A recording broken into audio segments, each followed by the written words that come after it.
శ్రీ భగవాన్ సత్యసాయి బాబా వారు మరి ఎలా మృత్యుముఖం నుంచి ఒక భక్తుడిని రక్షించారో ఇక్కడ నేను చెప్దాం అనుకుంటున్నాను.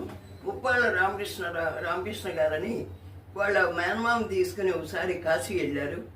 ఆయన చెప్పిన విషయం ఏది, ఆయన మేనమామతో వెళ్ళినప్పుడు ఆయనకు పెద్ద వయసు ఉండటం వలన కాశీ విశ్వేశ్వరుని లైన్లో నుంచోలేకపోయారు.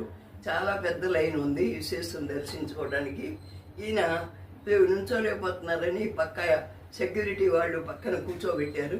అలా ఒక పావు గంట 20 నిమిషాలు గడిచేటప్పటికి ఆయన స్పృహ తప్పి పడిపోయాడు. పడిపోవటం అసలు లేవలేదు, నీళ్లు చల్లా ఏదన్నా అది శ్వాస కూడా ఆడటం లేదు. వీళ్ళకి భయం వేసిపోయింది, చనిపోయాడు అనుకుని. ఒడ్డు కూడా చల్లబడింది, చచ్చిపోయాడు అనుకుని భయపడిపోయారు. అయితే ఇలా దేవుణ్ణి ఆయన ముప్పాళ్ళ రామకృష్ణ గారు బాగా భక్తుడు. ఆయన స్వామిని ప్రార్థించారు. స్వామి ఏంటి ఇలా జరిగింది ఏంటని ప్రార్థించుకున్నారు. అలాగే ఎక్కడి నుంచో ఒక సాధువు వచ్చారు. ఈ ఊది రేఖలు పెట్టుకుని కాషాయ వస్త్రాలు ధరించుకుని వచ్చి నేను వస్తాను ఇక్కడ అని చెప్పి ఆ విశేషణ యొక్క గంధాన్ని తీసుకొచ్చి పోయింది అని తలమై చేయబెట్టి ఆయన్ని తట్టి లేపారు.